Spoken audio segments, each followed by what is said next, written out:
Ladies and gentlemen, we are fortunate to have with us today an impressive lineup of experts who have extensive knowledge of and experience in Middle Eastern politics, history, and law.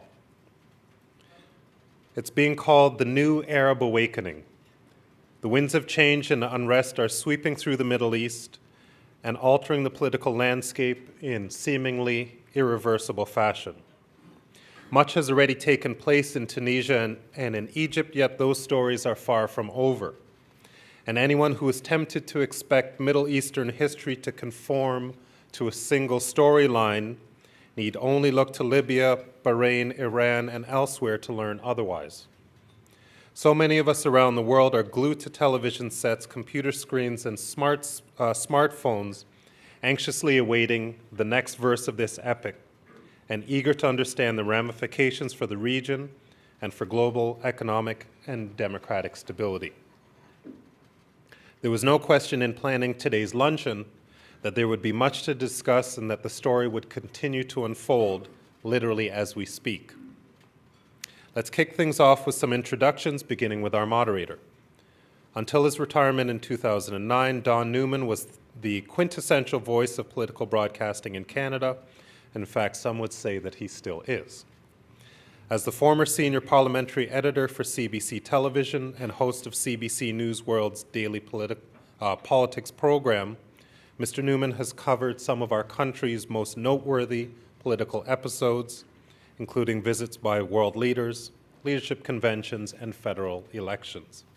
He is a member of the Order of Canada and holds an honorary Doctor of Laws degree from his alma mater, the University of Winnipeg. To today's panel, Mokhtar Lamani has an impressive record of international diplomatic service. He served as Ambassador Special Representative of the Arab League in Iraq, working to build peaceful relations between Iraq and neighboring countries. As ambassador of the Organization of the Islamic Conference to the United Nations from 1998 to 2004, Mr. Lamani spearheaded a number of Middle Eastern initiatives, including the mission to Afghanistan in 1998. Professor Mohammed H. Fidel joined the University of Toronto's Faculty of Law in 2006.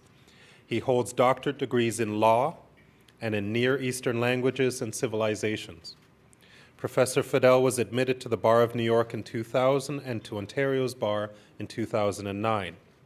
He practiced law in New York and is currently counsel at one of Canada's top business law firms, Bennett Jones, where he specializes in Islamic finance. Professor Fidel has published numerous articles on Islamic legal history. Michael Bell is currently the Paul Martin Senior Scholar on International Diplomacy at the University of Windsor, where he teaches on the law and politics of the modern Middle East. He is the former chair of the Donor Committee of the International Reconstruction Fund Facility for Iraq and is also a former Canadian Forest Service officer with 36 years of experience in the Department of Foreign Affairs. He was Canada's ambassador to Jordan from 1987 to 1990, to Egypt from 1994 to 1998, and to Israel from 1990 to 92, and from 1999 to 2003. So I hope you'll agree that our panel is well qualified to lead this discussion today.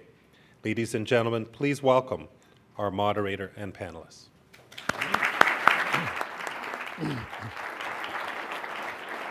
Thank you, Nick.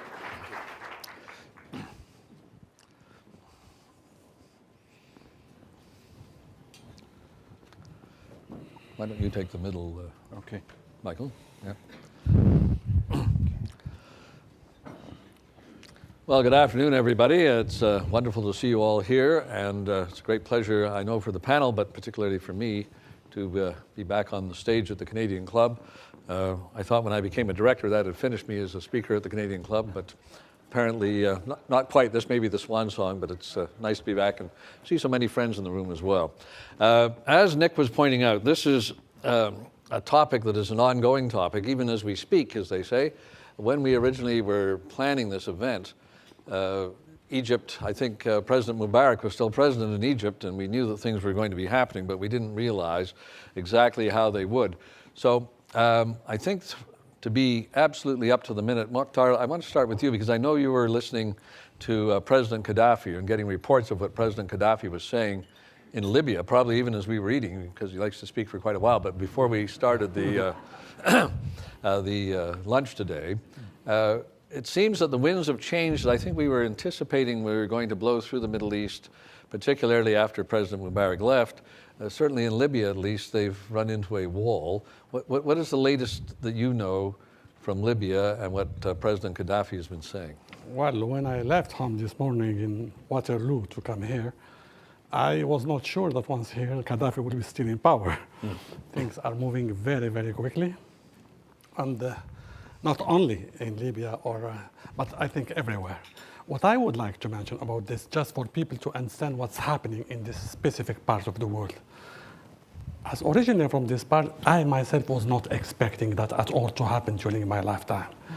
And to understand this, why this frustration and why this collective reaction, let me give just one small example. In the early 2001, when former Tunisian President Ben Ali was preparing for election and he would like to stay as president forever, he was oppressing all kinds of opposition. And at the same time, he asked a guy from his own party to create another party, opposition party, and to present himself against him during the elections. What happened, this guy, he did what the president told him, but 1 week before the election, he came on TV to tell the Tunisian people, listen, you have to vote for Ben Ali, he's much better than me.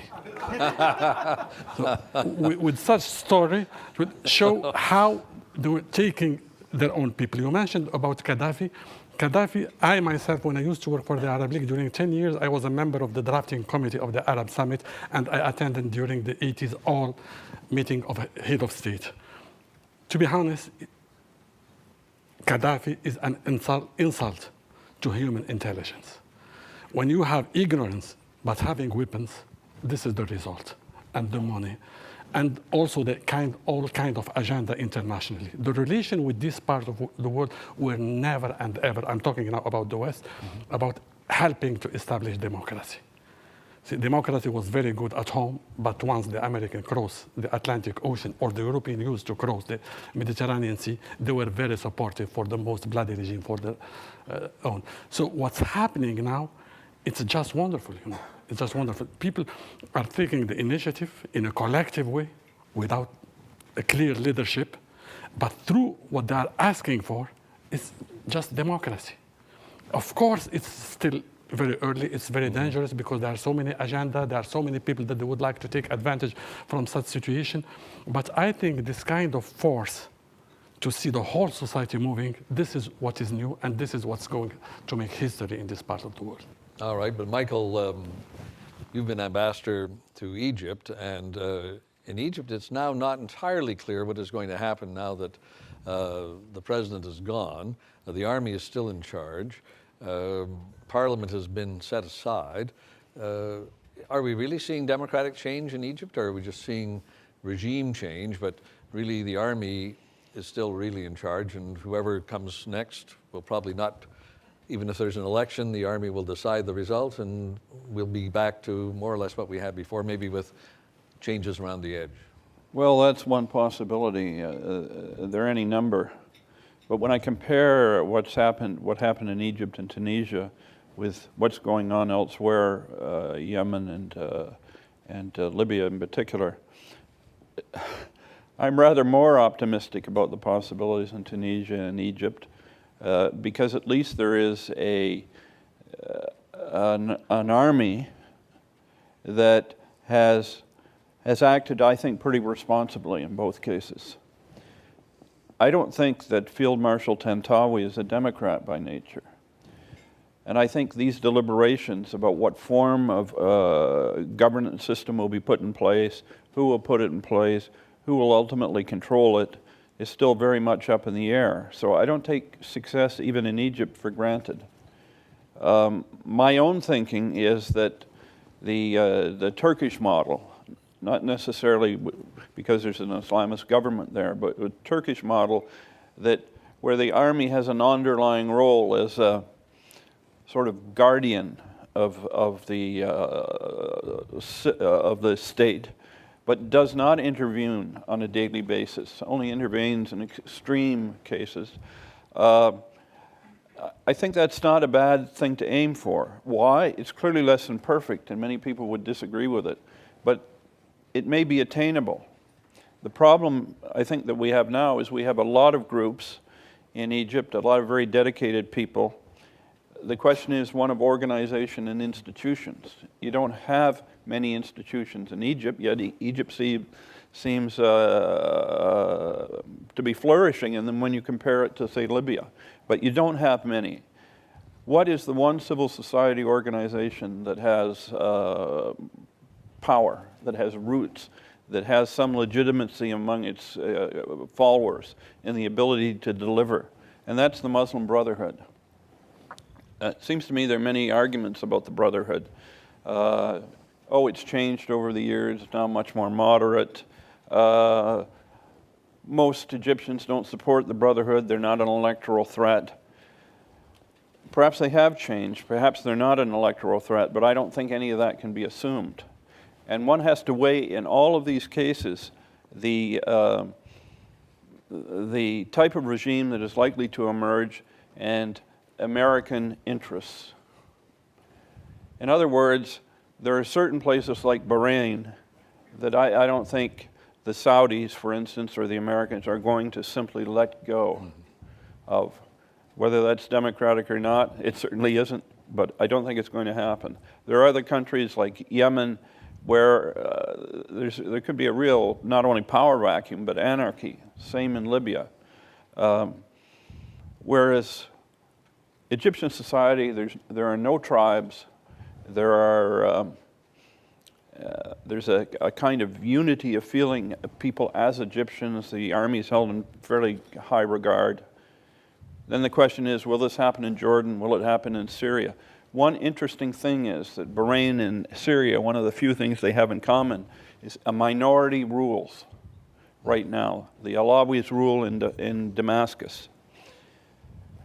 The Alawis know that if there's a popular revolution, and all the generals and all the key decision makers are Alawi, 10% of the population, you have a democratic pluralistic process, they lose power. And in the 80s, in Hama, over 10,000 people were killed by the armed forces to prevent this kind of radicalism. So I think the jury's very much out. There's some hope in the more sophisticated countries, and I would say a lot to worry about. It's great to be rid of these people. I agree with Mukhtar to see this clown Gaddafi gone. It must be create a very good feeling, particularly for Libyans. But their challenge is, what do they replace it with and how do they do it? But even in Egypt, Mohammed, is there a possibility, be careful what you wish for, because if you think back, say, to 1979, I think when the Shah was deposed in Iran, most people, certainly in Iran, but also I think generally around the world, there was a sense that he was despotic. He might have been trying to modernize his country, but he was running a secret police and torturing people and so on. Now, Iran is not an Arab country. The people are Persian, and there's not perfect comparisons anywhere. But when there was a vacuum in Iran, because there wasn't, as Michael points out, really politically organized groups and parties in the traditional sense, the Ayatollahs and the religious people were able to move into that vacuum and probably impose a government that most people in Iran were not too happy with. So when you look at the Muslim Brotherhood, say, in Egypt, and as Michael points out, it seems to be one of the better organized groups in the country because there aren't any other political parties. Is there the danger that the Muslim Brotherhood, just by being there and on the ground, can become a significant political force, even possibly a government, or would the army not tolerate that? There's a lot in your question. But I think that, first of all, it's very important to distinguish the Iranian Revolution of 1979 from the Egyptian, the January 25th Revolution. First, the Iranian Revolution was from its very beginning a very ideological revolution with aspirations for creating a new society, right? Not exactly clear what the contours of that new society be, but it was a part of the revolution. It wasn't a revolution demanding the respect for legality, right? It was a wipe the slate clean, let's start all over again. The January 25th revolution, on the other hand, is very much a revolution that I describe as trying to rescue the state from a regime that systematically subverted the rules of the state itself. The two most central demands of this revolution are putting an end to corruption and putting an end to police abuse and torture. And these things were already illegal under Egyptian law. They're not demanding that Egyptian law be upended, Egyptian institutions be upended, and be replaced whole cloth. They want to have a process which holds government officials accountable to Egyptian law. And that makes it very different, I think, from other revolutions. And this agenda, the Muslim Brotherhood is totally on board with, right? And so to that extent, I don't see, first of all, a big incentive on the part of the Muslim Brotherhood to capture the state, because their ideological agenda doesn't really, first of all, it doesn't require them to capture the state, because especially since the 60s, they've become largely a social movement. And they're perfectly happy, I think, to live in a policy that guarantees basic democratic rights, because they think they'll be able to do what they want to do in terms of social transformation just by having the freedom to preach and set up civil society institutions. But wouldn't they, in part, do that, change the law to make it more of a theocracy? The law would reflect their beliefs? I don't really think that there's I mean, again, if you look at the leadership of the Muslim Brotherhood, many of them are already lawyers, and they're sort of well integrated into the formal legal structure of the Egyptian state. I think there's very little criticisms they actually have of substantive Egyptian law. And this is a thread, I think, that unites all the opposition parties, is that essentially this revolution was a demand for the state to respect its own standards of legality, first and foremost. Now, there are other things that they disagree on, and there will be disagreements, but there's nobody, as far as I know, except for very small marginal groups in Egypt that aren't part of the Muslim Brotherhood, demanding some kind of religious state, right? Mm-hmm. And those groups didn't participate in the revolution at all. So I think it's a red herring. Of course, you can't say that you can't exclude anything, because you don't know what's going to happen. If the transition process completely falls apart, then of course all bets are off. But I think that's an extremely, extremely low probability event.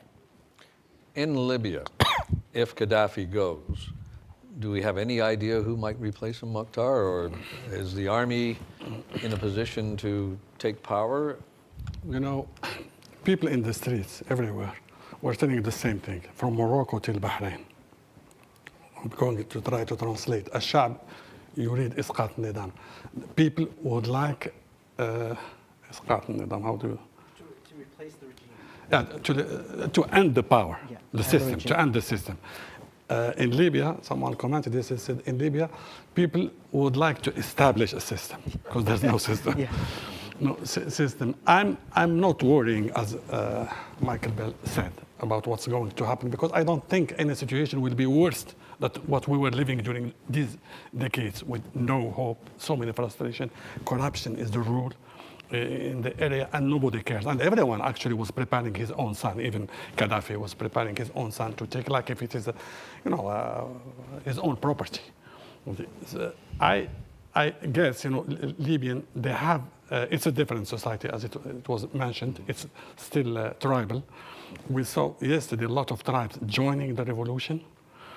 We saw that during now 3 days, that some cities, especially Al-Baida in the east part of the country, are totally liberated. Nobody is looting. People are organizing themselves. I think this specific example was happening in the second largest city, Benghazi. It's going to be the same in Libya, and they will find a way. There are a lot of wonderful Libyan people. Some of them are living inland outside of the country. But as you say, they want to establish the system. So the idea that it would be a democratic, even in quotes, democratic, like yes. Turkey or Egypt, that's not very likely. Well, in Libya, it's not. I don't like the example of Turkey because of so many reasons. Not even the example of Iran. Iran, well, we have now history before. It's a failure, and Iranians themselves are demonstrating in the street now. So more than that, if you see in Egypt, the example of Cairo, after the beginning of the revolution on the 25th last month, on the 28th and 29th, the Muslim Brotherhood they tried to launch 2 demonstrations. They asked for 2, one in Ismailia, which is the city from which the Muslim Brotherhood began almost 1 century ago, and in Alexandria. Nobody followed them. When they asked for such demonstrations, they got less than 1,000, only their militants, their people. And when you see the young people in this street, and this is the big difference also with the Iranian Revolution. The Iranian Revolution, it was very clear from the beginning. Khomeini was in Najaf, then he was in Paris, then he went back to Iran, and he was giving the instruction what to do, and people were, well, it was not the internet at that time, but it was cassettes. They were, here in Egypt, it's a social movement, it's a popular movement, and people in the street, you know, lots of people are worrying about what's happening, about sectarianism. See, from the beginning till now, we didn't have any Coptic church attacked by the people. Actually, when they were praying the Muslim, the Coptic people were surrounding them, protecting them from the people sent by the power, and vice versa. More than that, now it's very clear that the one who was organizing the bombing of Alexandria Church on the 31st of December was the Minister of Interior of Egypt. So these power, because corrupt, and they would like to stay, they are doing everything. What is shocking a little bit, you know, is in the West, people, how they're scared, you know, like if we have only 2 alternatives, corruption or theocratic power. It's not going to happen that way. We have to see all the diversity inside the society. I myself so shocked when people talking about my country of origin that they made huge progress in Morocco, a huge progress of democracy, and they're just comparing the current king with his father. I think the beginning of steps in democracy is changing the constitution. We still have a divine monarchy, that he is representing God, and it's in the constitution. So if it's not changed, that nothing is going to happen. And this is what our people asking for in the street. It's, the people, these young people are asking for democracy. This is a generation of Facebook. You know the joke that was happened when they said when Mubarak died, and he went, Nasser and Sadat was expecting him. So I told him, Nasser was asking him, will you be ousted for power because of a coup d'etat, or they killed you, or whatever? He said, no, I was ousted because of Twitter.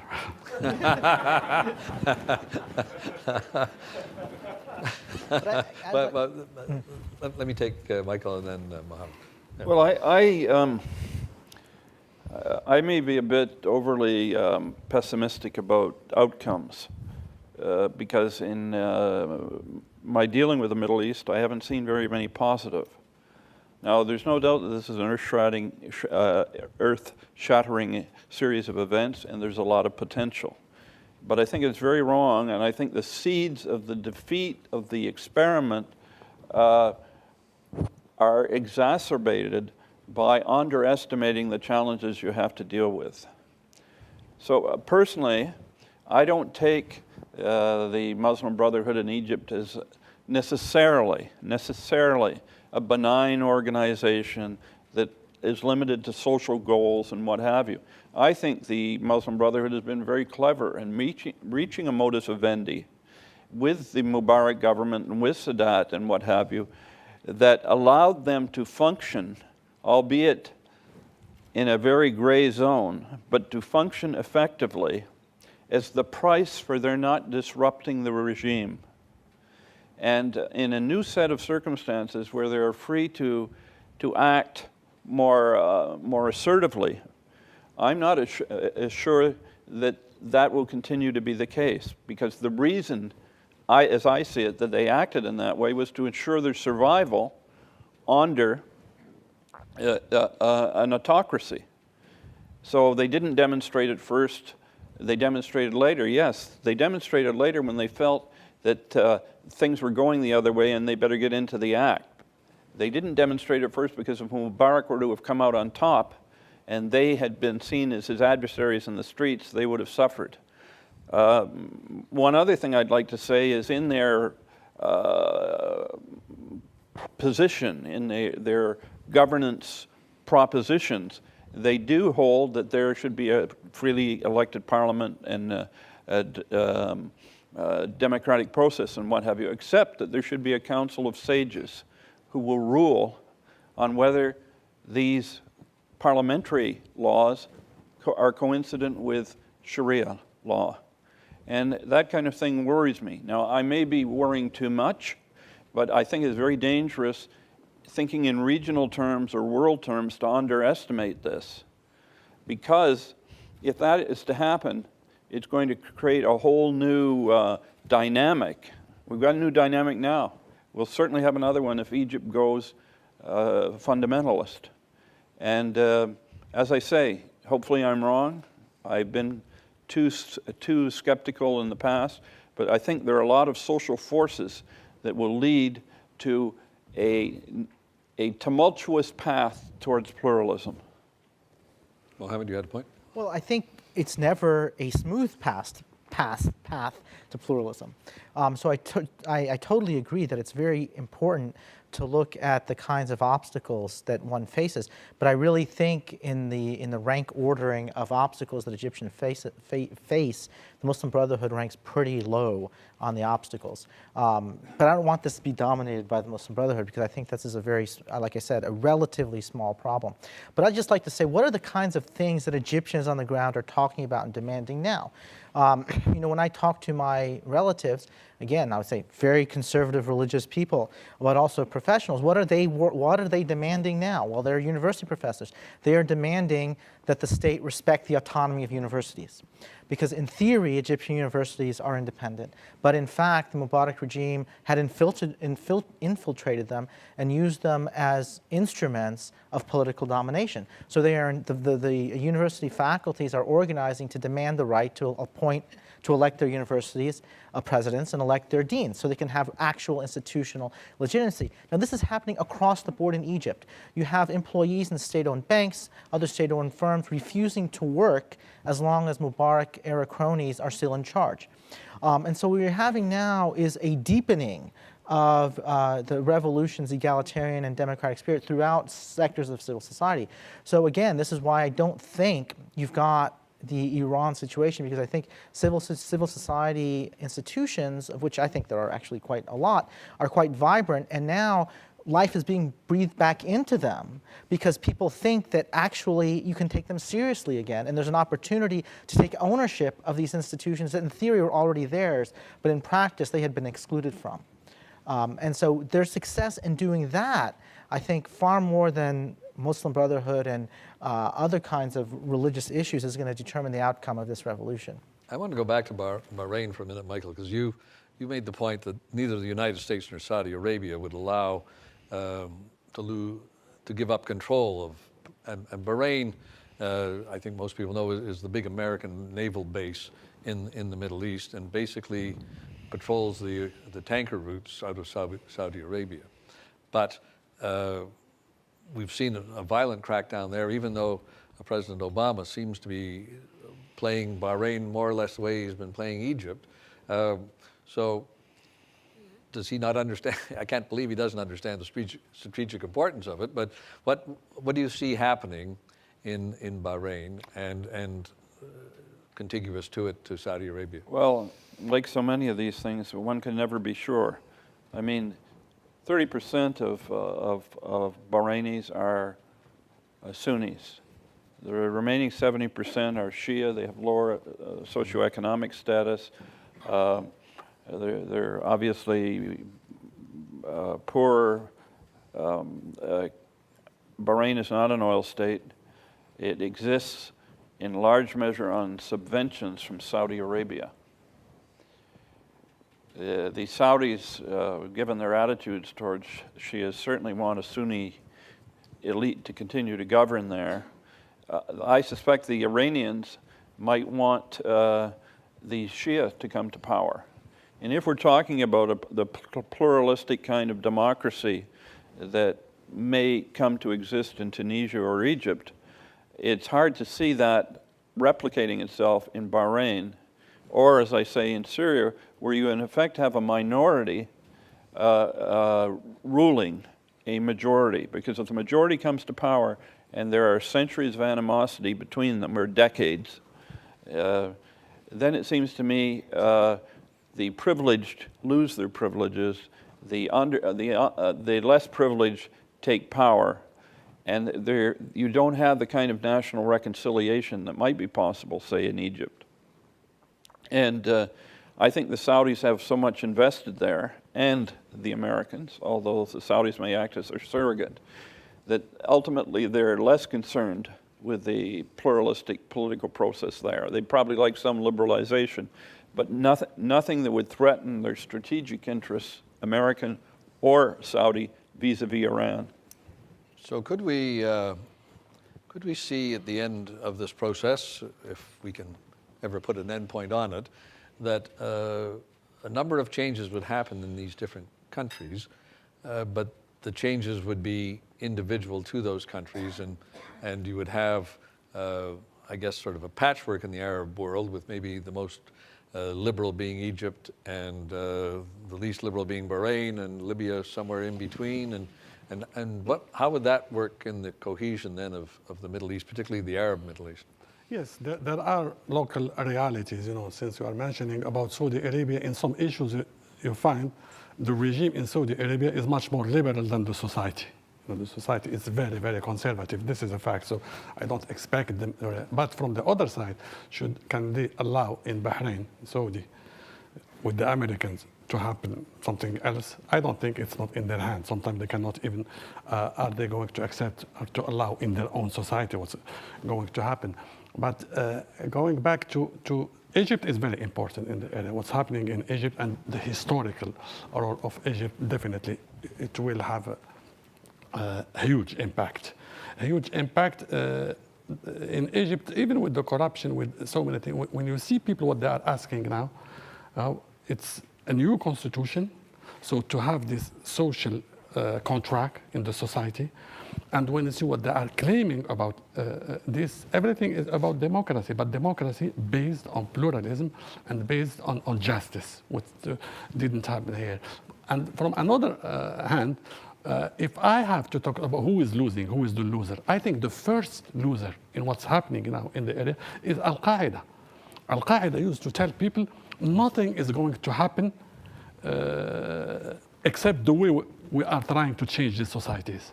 And now we are looking to example the revolution is a huge success, and everywhere, and everybody is, and nobody is mentioning Al-Qaeda or, some months ago, we don't forget that a lot of people, they were talking about Al-Qaeda, but it was much more as a reaction.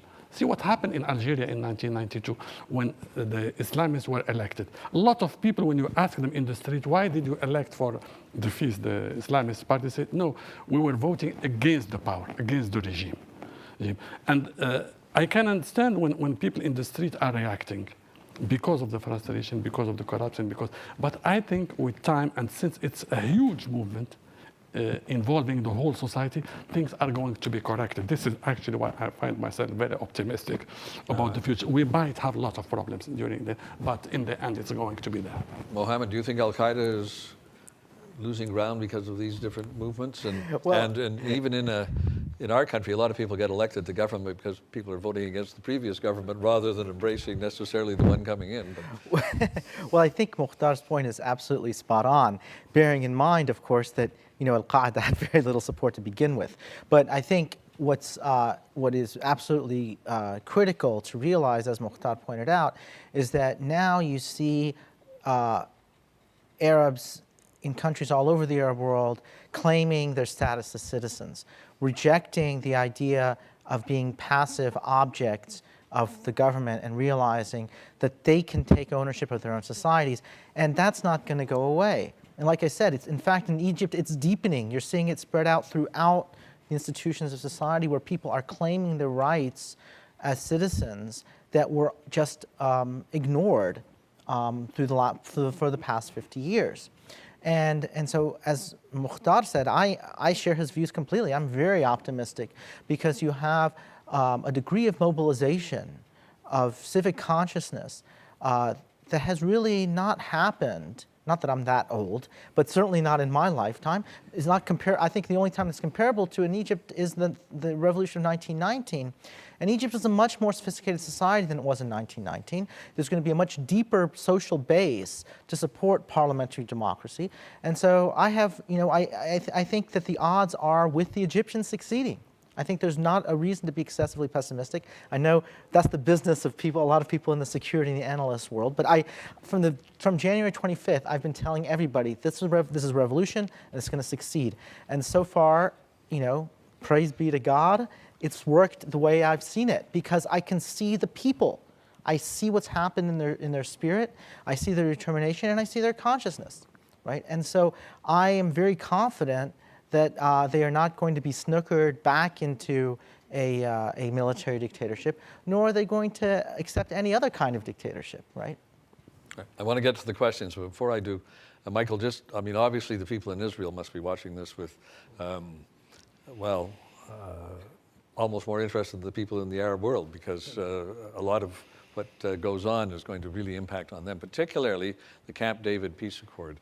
Is it the assessment of people in Israel that treaty is now the treaty between Egypt and Israel is in danger, and perhaps the treaty between Jordan and Israel as well?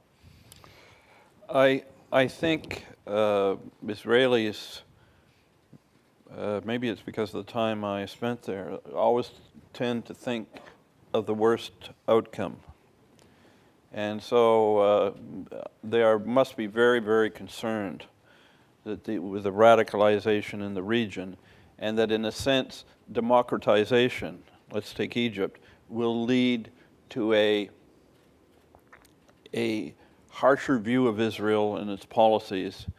And not only will it mean the loss of a partner, that is Mubarak, but to a hostile regime on their border.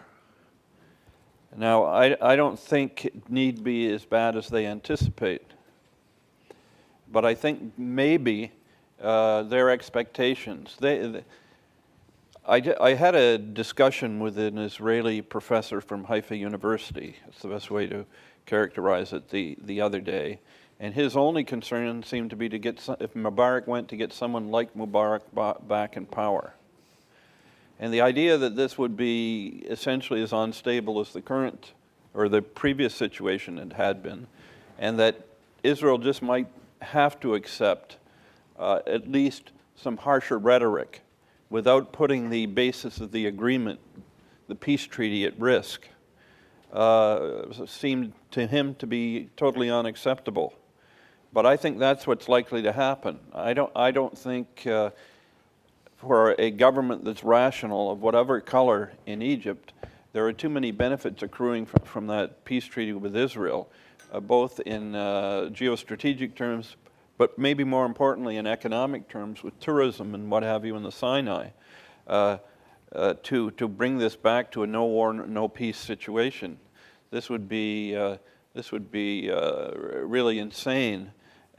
But for the Israelis to expect the close intelligence and security cooperation that they've had with the Mubarak regime, may be wishing for a little too much.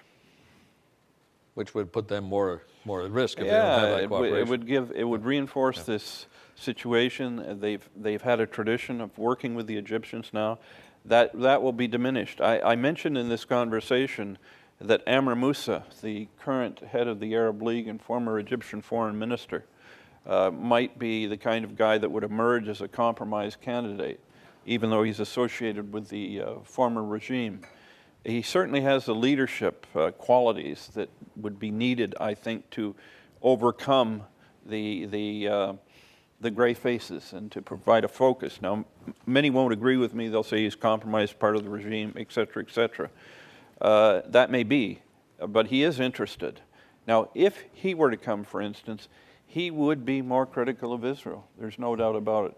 But I don't think that he would undermine the basic working relationship that the two have together now. Right. Now, do you want to have a comment on the possibility of what happens to the Camp David Accords, the peace treaty, and then very you quickly, and then I Mokhtar? largely agree with the ambassador, except that I would say that the Egyptians, I think, don't need to break the Camp David Accords to make the point that they are not going to aid and abet Israeli colonization of the West Bank. They're not going to recognize a so-called Jewish Jerusalem. All those things will again strengthen, I think, in the long term, the prospects for real peace. The kinds of terms that Israel was demanding the Palestinians accept were not feasible. They're not feasible. The Arab Peace Plan of 2002 provide the only feasible peace terms for peace plan. And with Egypt, with a new government in Egypt, I think Egypt will insist on the terms of the 2002 peace plan. And I think Israel will be better off understanding that it needs to abandon right wings. In the meantime, whatever is recognized, you don't see the treaty itself being abrogated. Just one last thing. Camp David had a second part to it. That involved genuine peace with the Palestinians, which the Israelis have never acted on. And so that's Egypt's objection. Well, I totally disagree a little bit with what said. First of all, there's a principle. It's not up to the Israeli to choose who is going to run Egypt. It's to the Egyptian people.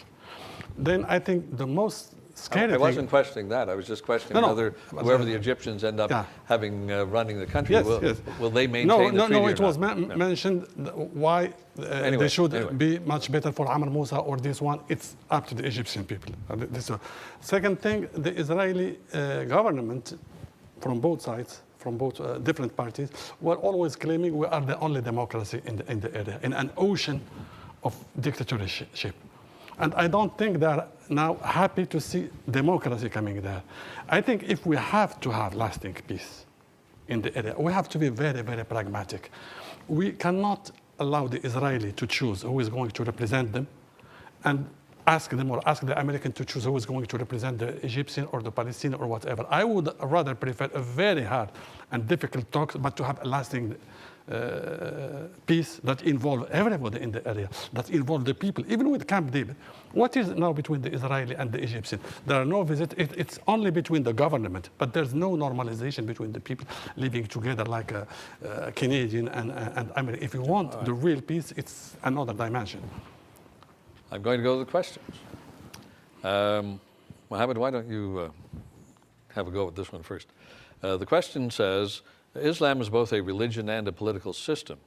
Do you think that progress towards democracy can only happen if there is a separation between religious Islam and political Islam?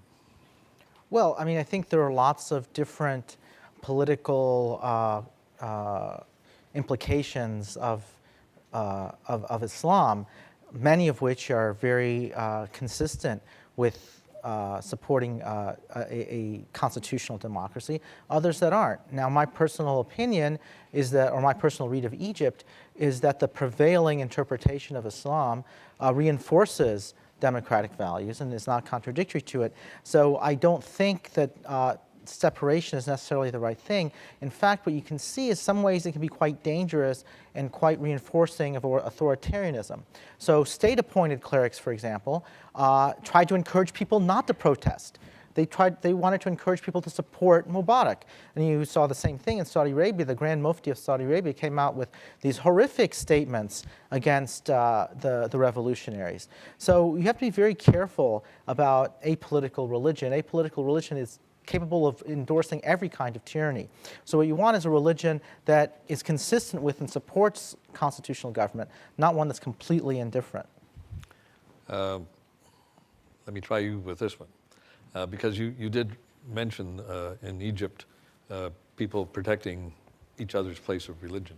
This person says, as an Egyptian Christian, my concern is how Christians will be treated under the Islamic Brotherhood if they gain more influence in Egypt.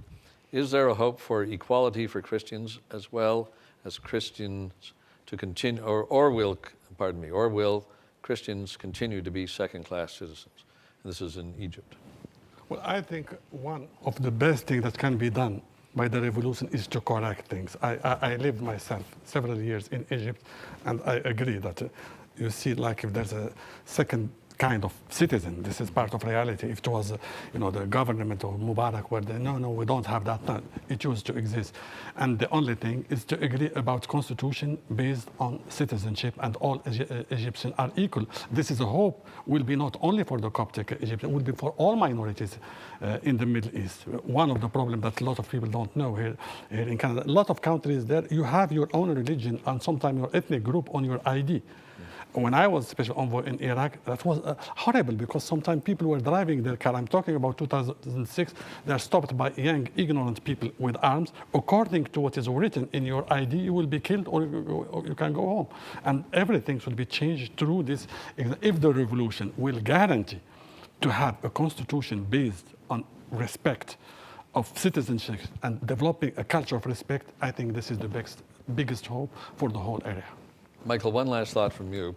The countries that we've seen affected so far, is this the end of the list, or are we going to see more? I mean, there's been some in Syria, but are we going to see? And what about Lebanon? Lebanon always seems to me a very fragile country in the Middle East, and it has the dynamic of a significant Christian population as well as, obviously, the majority Muslim population. Is anything going to happen in Lebanon? And of course, if it happened in Lebanon, Israelis would be particularly concerned. Well, Lebanon is such a particular case where there is in a sense, a pluralistic process, but it's a process between communities, and the leadership of those communities, the Maronites are now split, but call the shots. So it's really a question of to what extent these few members of the elite can agree on how governance proceeds or doesn't proceed. I don't think things can change there purely because, or at least in the first instance, because of the religious and ethnic demographics. I think we're going to see possibly more of the same. My view is that it's not, in the region as a whole, it's not necessarily going to get better. I hope it does. But long-held traditions. I mean, this is something I noticed being over there. One is struck by how different communities are and how their threat perceptions exist and how their modes of dealing with each other or within their community are different. And I think these traits that have been developed over decades or hundreds of years are very hard to break, as opposed to the universalistic values that I suppose we would all like to see exist. So my question is always, how it's great to talk about getting to X or Y, but the problem is, how do you do it? And I think in the Lebanese case, they can't do it. And what you see is going to be what you get for the foreseeable future, unhappily. Well, we've talked a bit about tyranny, and unfortunately, we live with the tyranny of the clock. So while I didn't get to all of your questions, I apologize for that. Please join me in thanking our panel for their insight, information, and coming to see us today. Thank you very much, gentlemen. I'd like to now call Danny Ossoff, Director of the Canadian Club, to the podium.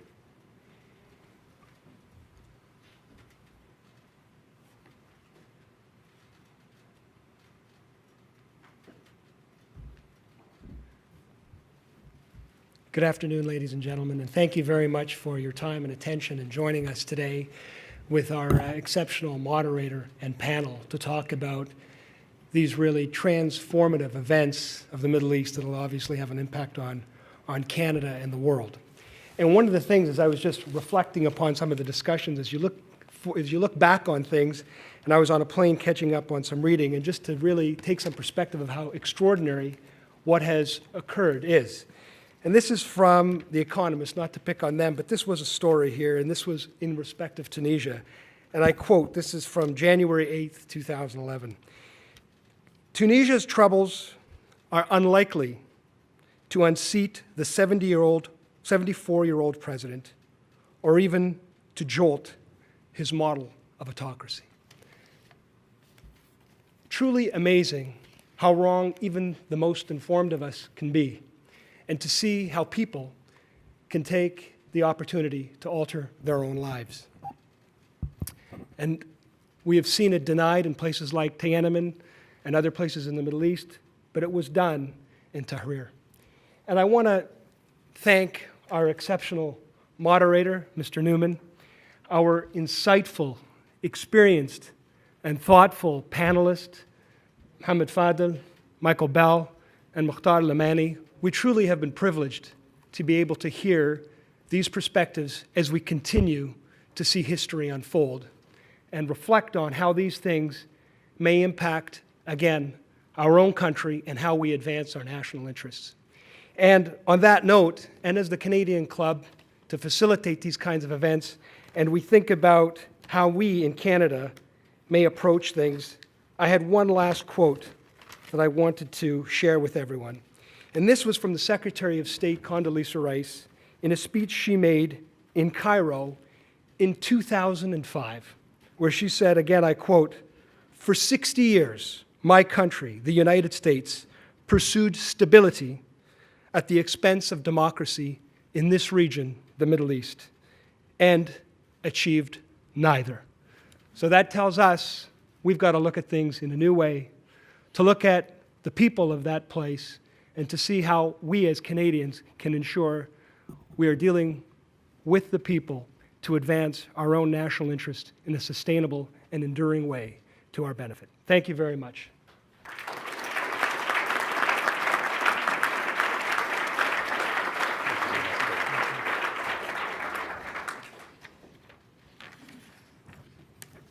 Thank you, Danny, Don, Michael, Mohammed, and Mokhtar. And thank you once more to our reception sponsor, Bennett Jones. This concludes our television programming, which will be broadcast on Rogers TV in the days to come. We're grateful to Rogers TV and 680 News for their continuing promotion of Canadian Club events. Thank you all for joining us today. This meeting is now adjourned.